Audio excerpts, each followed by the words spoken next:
Okay, today is Thursday, October 21st. My name is Deborah Katz, and this is a part of the Jewish Historical Society's celebration of 350 years of Jewish life in America. And today, we're talking to Jay Roth. And Jay, what is your full name? My full name is J. Robert Roth. Was your name changed, the Roth part? Had that name changed from the original? I believe that it was, but I do not know the history of it. Don't know the history. No. Where Unlike my wife, I have a very limited history of my family. Susan has an extensive history of her family from Poland and from Lodz in Poland. Mm-hmm. So you also don't know if your name has any special meaning, the name Roth? No, I do not. All I know is that my grandmother came from the Austro-Hungarian Empire, from Krakow, and always saw herself, although she died when I was very young, she died when I was 7 years old, and that's the only grandparent I knew of my whole family, but always considered herself superior because the Austro-Hungarian Empire was superior to the Jewish population that came from Poland. So that superiority went to my dad, who always told me about it. That's kind of my memories. When and where were you born? I was born in Brooklyn, New York in 1945, and growing up in Brooklyn was a kind of special experience. I want to get to that. But what I do want to ask you first is about the family members who came to settle here. Do you know what you said your grandmother? Who came to the United States. Mm-hmm. My grandmother came to the United States about the turn of the century during the big immigration wave. And Do you know what brought her here? I really do not know. And it's interesting. I have never really delved into my family's background because my grandparents were gone almost before my memory. I can't quite frankly even remember my grandmother's face. So your parents didn't talk much about them? And on my mom's side, my mother was the youngest of 6 children.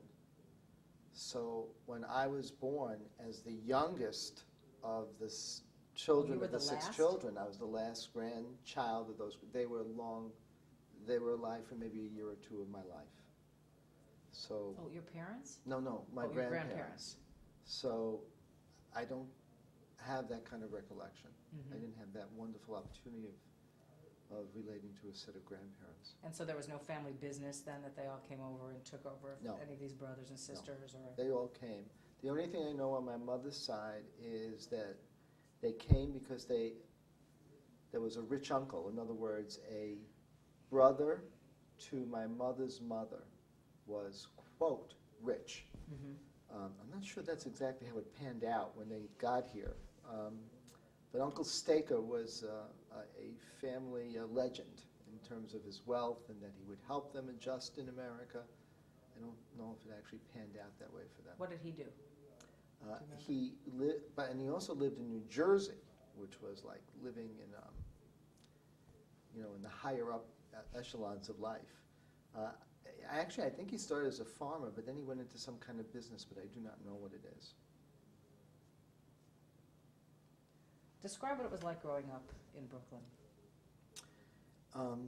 It was a special place because Brooklyn itself, the enormity of the Jewish population made you feel as if you were growing up in a totally Jewish world. In fact, in some ways, I didn't know there was a non-Jewish world until I went to college. Because on my street, which was East 95th Street in Brooklyn, when Yom Kippur came, not that everybody went to shul, there were a fair number of secular Jews, but life came to a stop. It would be like being in Tel Aviv or Jerusalem. Mm-hmm. That's how dense the Jewish population was, and you were living in that environment. And it was a special time because you were living in a neighborhood. Our neighborhood was called East Flatbush. And you lived in an apartment building? We lived in it was a building with 4 apartments. And there was a row of them. And you grew up in a community, family type environment where everybody took care of each other. I On love the that. top floor, which is what we lived, we were in the back. In the front was the Goldbergs. It's a strange name, but that's who they were. They ran a tire business. But my mom and dad both worked, so whenever my sister and I had issues, we were free to go to them, and they were there to take care of us. You know, they weren't relatives, but that was the community, that was the neighborhood. What did your parents do for? But also, No, go ahead. right around the corner was the bakery, Yeah. the deli, and of course, in those days, there was the corner candy store, where you got your egg creams and your cherry cokes and your candy. And the bakery around the corner was where you got your black and whites. But it was such a Jewish neighborhood that the bakery, of course, closed for Pesach, but opened a separate bakery 3 or 4 blocks down to bake kosher Pesach. Bakery, baked goods. So how intimate, that created such a sense of intimacy and Absolutely. warmth and flavor. Did you smell it? Yeah, you can smell it. It was fabulous. So that's kind of memories. My father was a furrier and had a hard time. Furrier business was a part-time, a seasonal work. But he didn't go into that because a relative was in that business? No, that's a good question. I have to think about that. His relatives, his brothers actually were in the lamp business. My father actually worked for them for a while. Somehow in his life he became a furrier. The textile business was in those days, very big in New York. All of 7th Avenue was garment. It was called the garment industry. It's the ILGWU, International Ladies Garment Workers. But the problem was that it was seasonal work. You worked, like in the summer months, preparing for people to buy their, mink coats or whatever. And then he opened up his own business, which after a couple of years failed, so he had to go back into the union. So it was a hard life. Never quite making what he needed to make. My mom was a bookkeeper, and she worked first for a real estate company in Manhattan, which, quite frankly, has a lot of fond memories for me because the real estate magnate that she worked for was always short of cash. So my mom was the bookkeeper, and she had to make out the checks. So people would bribe her. I don't mean that in a bad way, but if she gave this particular vendor the money that he was owed first, he would give her like a little favors. And we always got World Series tickets because the Yankees were always in the World Series. Oh, that's great. And we always got World Series tickets. And I, in those days, no longer because I'm not a baseball fan, was a fanatic Yankee fan because of Mickey Mantle. And I got to see Mickey in all the World Series because the Yankees were always in the World Series in the 50s and 60s as I grew up. So that's what my mom did. And then later on, she Great. was a bookkeeper for a car company. My mom always did well. She was, in some ways, you can say she was the breadwinner of the family because she consistently worked. But it meant growing up then, which was not, I think, so normal, in a family where both parents were working. I think today that's much more common given the economic times where Sure. both parents are working. In those days, the woman was home more. My mom never had that luxury. You refer to yourself as the youngest child. How Right. many brothers and sisters? I have one older sister. She is 4 years older. She often took care of me because both parents were working. So after school, you would come home together? No, Or would there be I some actually to went, and I assume Well- you'll get to my education. When we get to education, I'll explain that piece because it was Okay. much more complicated than that. But Hannah did take care of me. And Hannah was special because she was an artist, and she tried to break out of that. There was a beauty to the environment I grew up, but there was also a limitation. It was a very self-contained environment. And as an artist, my sister tried to break out of that environment. And as she tried to break out of it, she tried to help me break the mold and see the larger life and opportunities. Was she successful? In some ways, yes, but in some ways, no. She had a hard time. Wound up actually being a teacher for 20, 25 years. Now just retired, and now she's doing what she always wanted to do. She's writing plays, children's plays. and one of which got produced in New York and got a great review in the New York Times. Tell me about your education. You referred to it moments ago. Because both parents worked, it's an interesting thing. I did not grow up in an observant family. But because both my parents worked, somehow my sister got into public school, but a decision was made that I should go to yeshiva, because yeshiva was from 8:30 in the morning to 5 in the afternoon. You were So covered. I was covered. Then they were covered. So I went to Rabbi David Leibowitz Yeshiva on Church Avenue and I forgot what street in Brooklyn from kindergarten through 8th grade. It was an Orthodox yeshiva. But your family were more practicing Reform Jews? My father belonged to the Young Israel of Rugby, and my father kind of interpreted his own religion. I mean, this was an Orthodox synagogue to which I went every week with him. Rabbi Avigdor Miller was the rabbi, and he was a famous rabbi. He was so famous that one of the rabbis here, Rabbi Freilich, from the Kollel, when he found out that I knew Rabbi Avigdor Miller, called Rabbi Miller to tell him that he rediscovered me in Milwaukee. And Rabbi Miller sent me a letter a few years ago saying how nice it was to re-find me. But so we went to Young Israel Rugby, but my father drove to it. And my father had this double standard of how he wanted to practice, and that was what I was subjected to. So anyhow, I was there for 8 years, and then at that point, I wanted to not go to a yeshiva or go to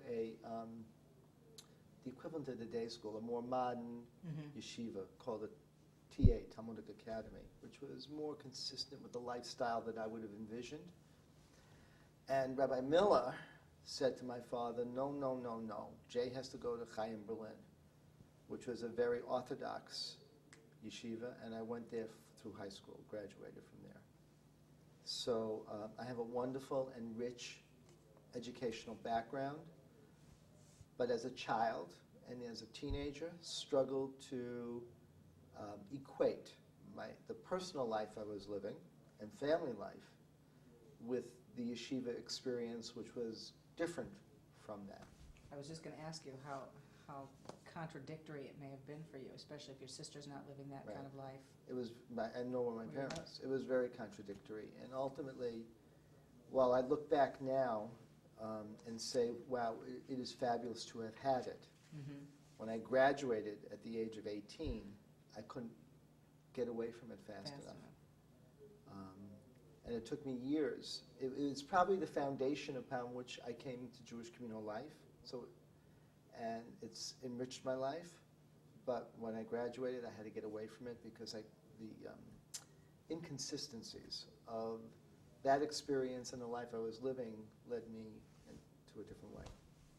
I want to get to the next level of your education, but I do want to ask you briefly, you talked a little about the synagogue that you went to with your father.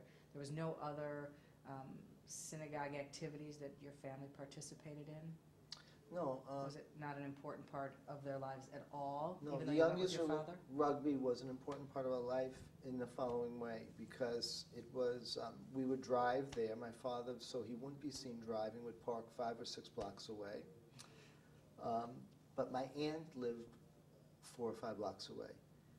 So the synagogue and my aunt's house became the focal point of much of my early childhood. She had a son, same age as myself. You were close? And we were close.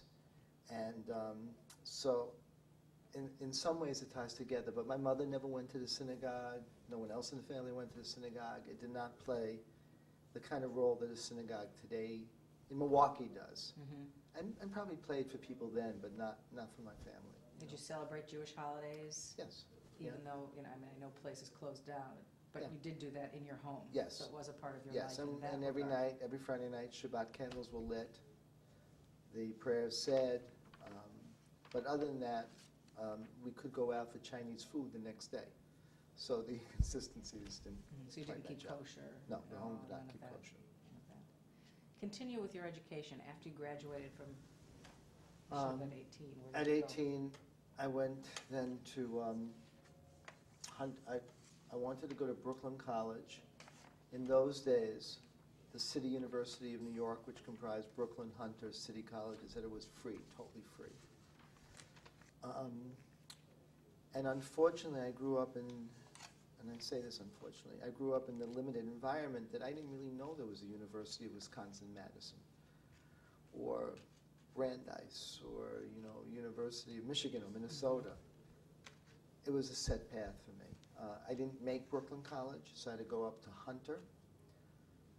Hunter was in the Bronx, and I took the IRT Lexington Avenue train every day, an hour and 15 minutes each way, back and forth.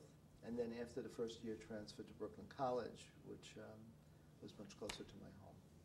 And stayed in the City University till I got my BA. In what? And I think it was in sociology or political science. I don't really remember.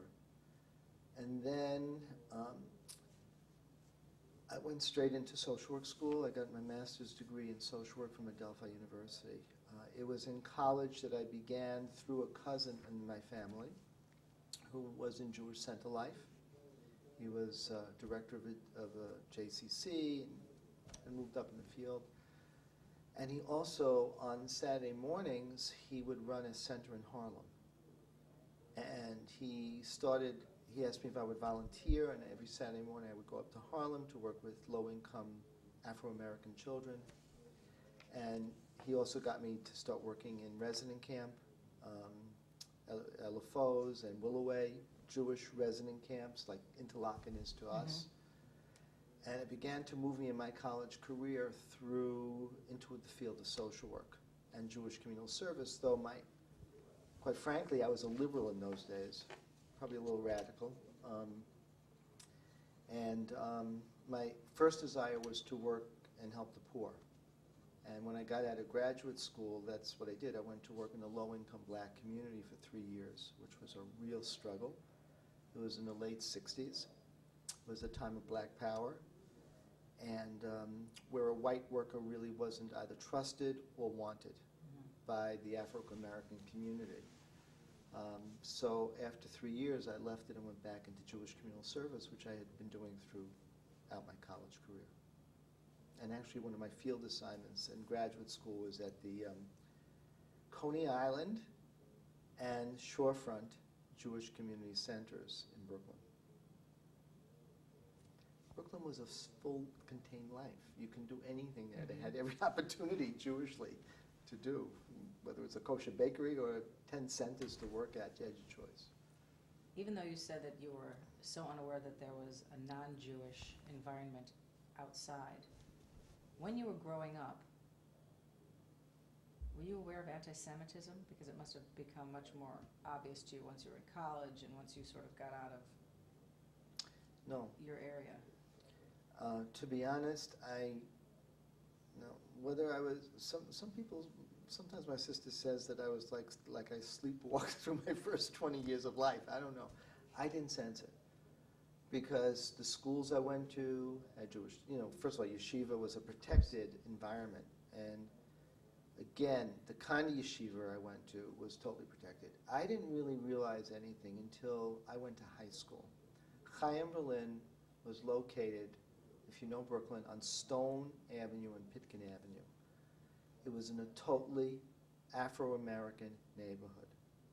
And there, for the first time, I began to encounter the disparity between the life I was growing up and that there was another life. And several times my friends and I would be physically assaulted by black kids waiting, actually to rob us. And several times that happened. So, but I never equated that with anti-Semitism. I equated it as race and the poverty area. I mean, it was the era of Kennedy and Johnson. Were these other friends that were attacked Jews? Yes, they were, well? So they were fellow yeshiva students. Fellow yeshiva. Yeah. In other words, they would wait for us, and I have to be honest, Debbie, that the reaction of the rabbis was one of the great problems of my life, because when I would go back and say, "Hey, we were beaten up," the rabbis didn't say. And I remember the rabbi's name to this day. He didn't say to me, need to understand they have less money, they don't have education. Rather, what he said to me, these are inferior people.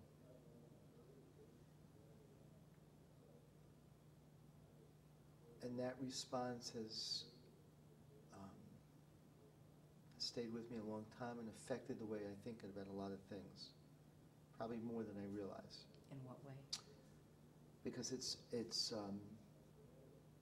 probably made me not just liberal, but very intolerant of any extremism, whether it's Jewish or Muslim. I have the same liberal feelings about it. It's just not a way of life that's compatible with what I see as what God intended, which was tolerance and acceptance for all people. So to the extreme parts of our own faith, as well as the extreme parts of any faith that don't tolerate anybody but their way, I have no tolerance. And it may date back to that incident. I've talked about it a lot. Do you think this led you into social work and Jewish communal work?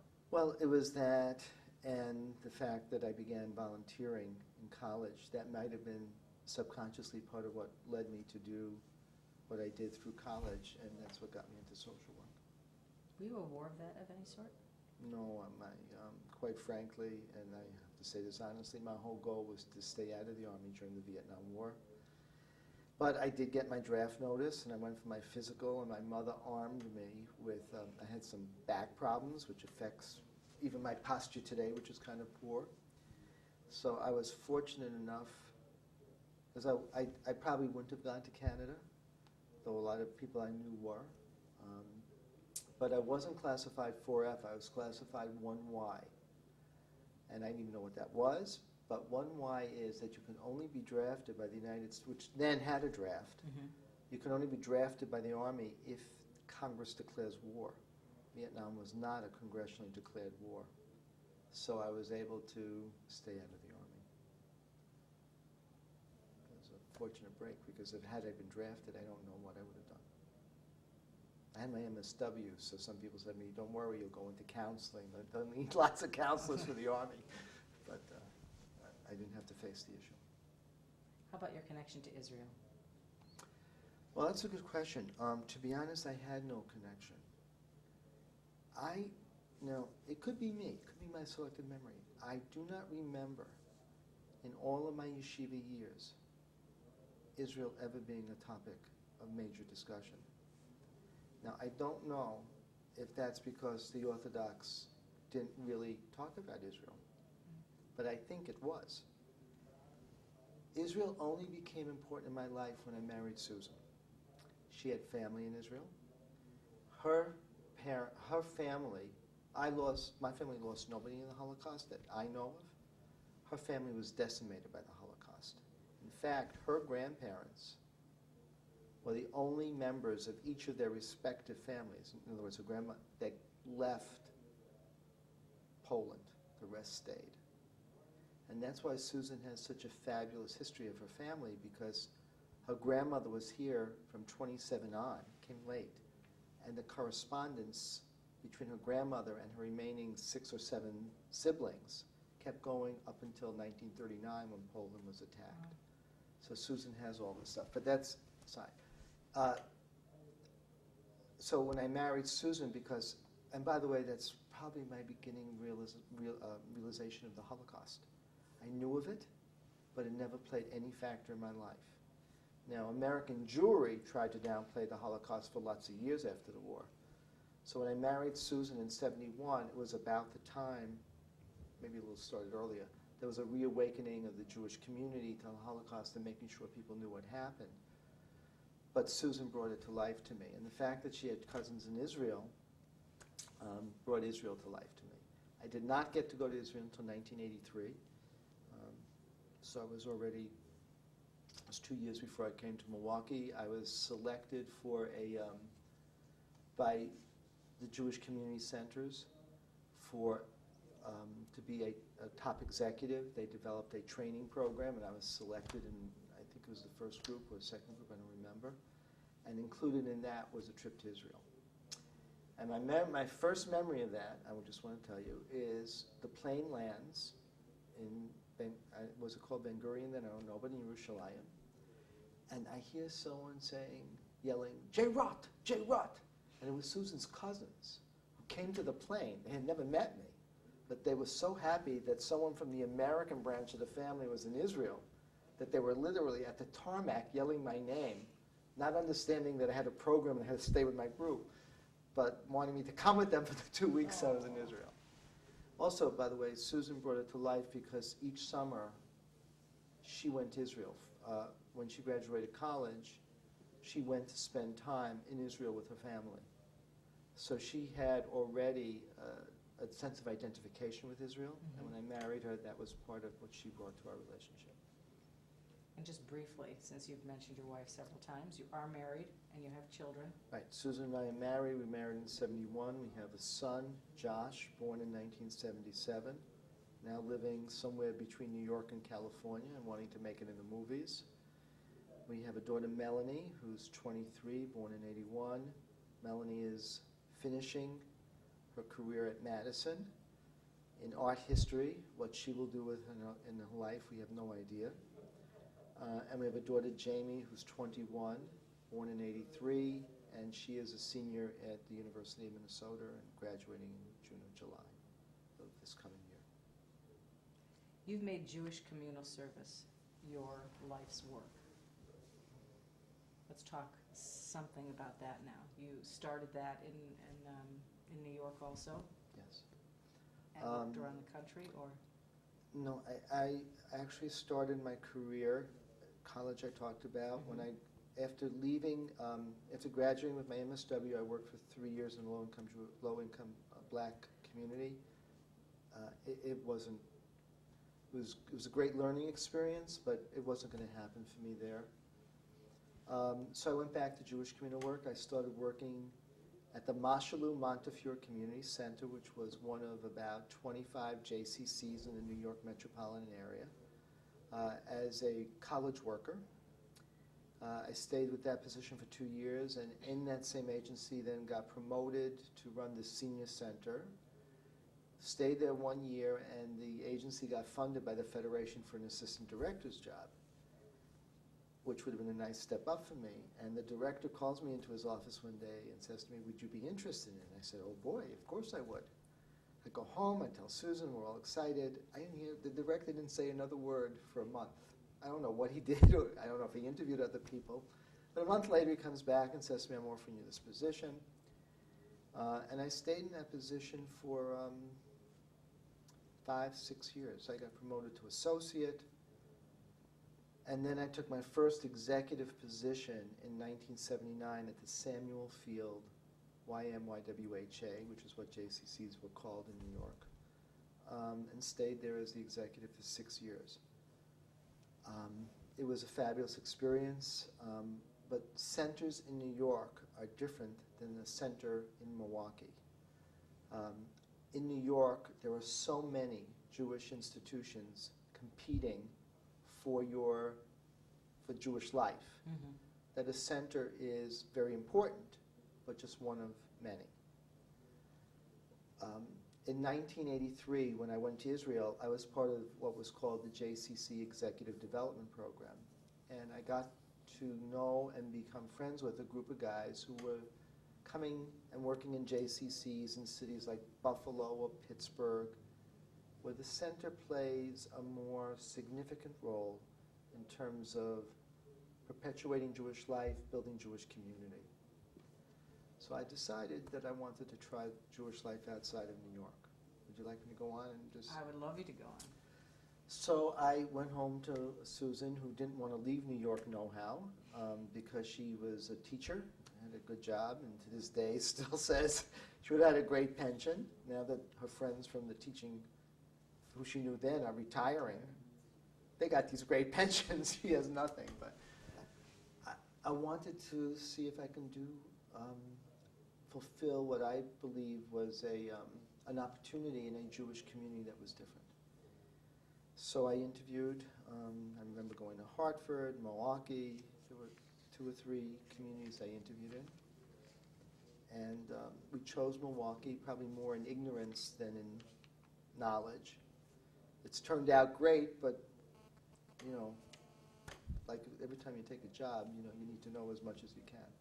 But that's what brought me to Milwaukee, the opportunity to be an executive in a city where the center is, from my perspective, and I think many people share this, where the center is the focal point of Jewish life. It touches the most members of the Jewish community in the most, in as many diverse ways and as meaningful ways as possible. So you've achieved that professional goal, really? Yes, I have. I have had the good fortune of coming to a community which, while it was a big adjustment for us. Coming from New York to Milwaukee, Sure. This was the adjustment. It wasn't like the change of lifestyle, because we were moving from one suburb to the other. But the very thing I wanted, which was to come to an institution which was the focal point of Jewish life, I had no understanding of. So when I arrived, here I was at a center, and I don't know if you were in Milwaukee in 1984, 85, that was totally run down. I came because it had already the Federation had already purchased a new site on the Carl campus. But the center was so run down, there was such anger at it, and such frustration, and so many staff changes that needed to be made, and I had no realization how that anger played out in a small community. Anger is maybe a bad word, the disappointment in what the Jewish Community Center had become. And then it was coupled with the fact that every decision I made was in the Wisconsin Jewish Chronicle. And I didn't know that if I fired somebody, that she had 14 relatives in this community. In New York, if you fired somebody, you just did what you had to do. I didn't even live in New York in the same community in which I worked. I lived in Merrick. My center was in Little Neck, New York.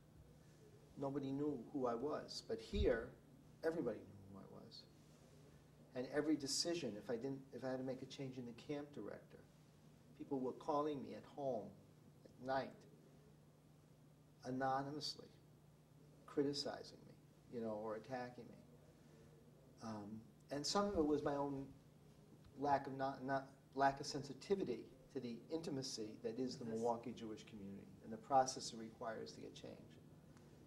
No one educated me to that, so the first couple of years were very difficult years for me professionally and for our family.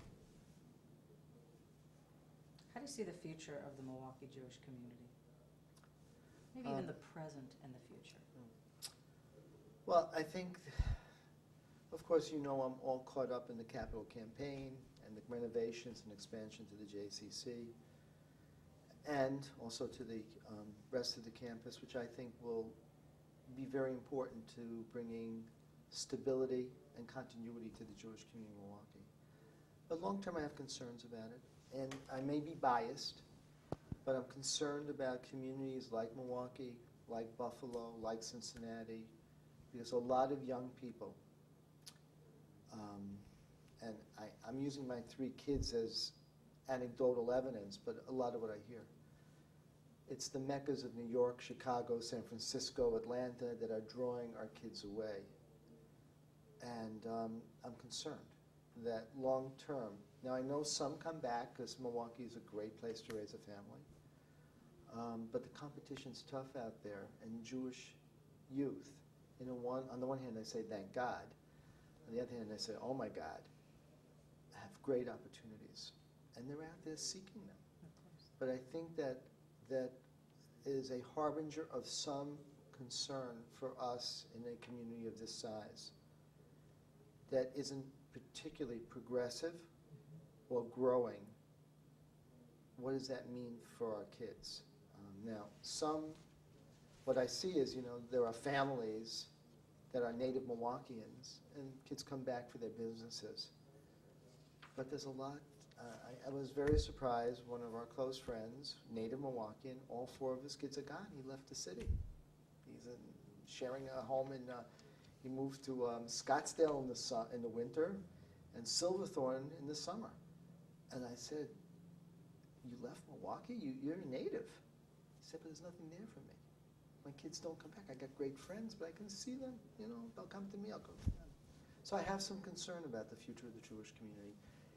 that makes it in some ways all the more important for us to do what needs to be done for the Jewish institutions now to make them so vibrant that it helps sustain and be attractive to what is here, and hopefully to those who come for whatever reason.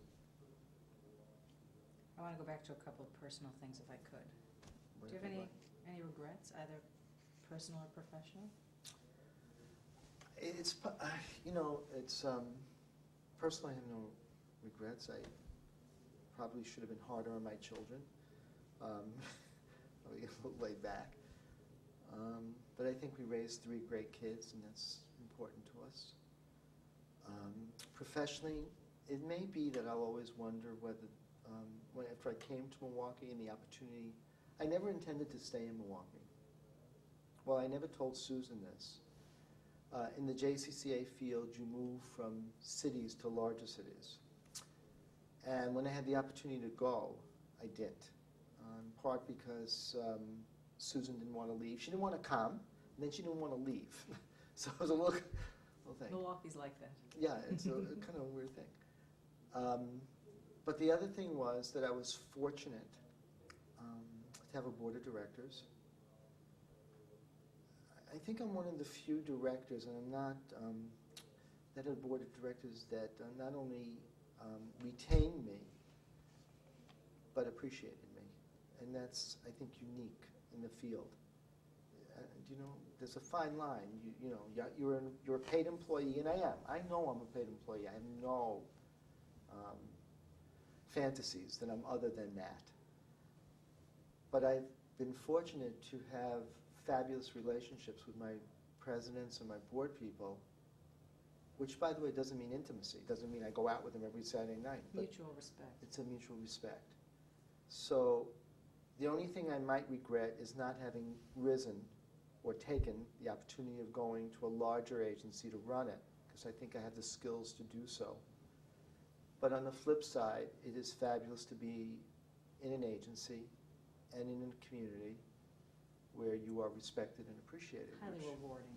It is very rewarding. Very rewarding. And it's a unique, and I know this from my colleagues, it's unique. I know how many of my colleagues go to work, do a good job, but never reach that level of respect and appreciation, which I have been fortunate enough to, I think, receive. How would you like to be remembered? About 12 minutes, 15 minutes tops, if we want to go, right? Did I knock it off before the last? Okay. I don't remember the I last wondered- question. I'm sorry. That's okay. I wondered if you could tell us how you'd like to be remembered. Well, I'd like to be remembered for someone who made the center the vibrant institution that it is, and the institution that has played an important role in the lives of so many people, particularly in the Milwaukee Jewish community, but to some extent in the larger community. And I know that I'm very removed from people, so I understand that, Removed in what way? well, I'm an administrator. Because I don't touch people directly. But my job is to make sure that my staff have the resources and the skills to impact people's lives. Now, some people won't find that removed role satisfying, but I do. And I would like to be remembered as someone who led a center that did play that kind of life in the Milwaukee Jewish community and in the lives of lots of people, from nursery school to camping to the fun and fitness group of seniors at the center. It's great to walk through the JCC the other day, and there was my fun and fitness group. And they're wearing T-shirts that said St. Mike's Striders. So I said to them, they're bright yellow T-shirts, and there's 50 people in the room, and about 30 of them are wearing it. I said, why are you wearing St. Mike's? He said, well, they give us a free T-shirt for walking at the mall.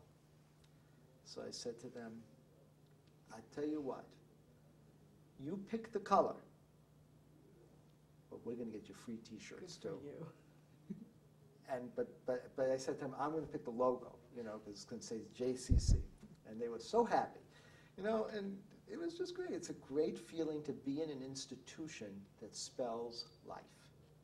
You know, it spells Jewish continuity, it spells life and vibrancy, as opposed, to dealing with people who, are sick or elderly. But we touched people in so many ways. The center is never a boring place because we can touch you in so many ways. And I'd like to be remembered as the person who did a good job of leading that agency. I do want to say, and I'm not oblivious, that as I'm going to come to the end of my career, I want to leave this center in the right way. It's very important for me, as you know, that this project be done, that this center be rebuilt and be in a position when I leave to serve the Jewish community, as I think it has for the last 15, 16 years, that it be in a position to do the same level of service for the next decade and a half. And that's my goal. Is there anything that you wanted to talk about that we were unable to touch on? No, I want to go back to staying in Milwaukee. I'm not saying this just because someone's going to look. I think it's actually been an honor to be able to work at the JCC for March 2005 will mark my 20th year. Just gonna hide it. Go ahead. A foreign. Oh my God. Do you hear that? Of course. March of 2005 will mark my 20th year here, and it's been an honor to serve the community. It's been special, and that's it. Jay, thank you for sharing your personal history with us.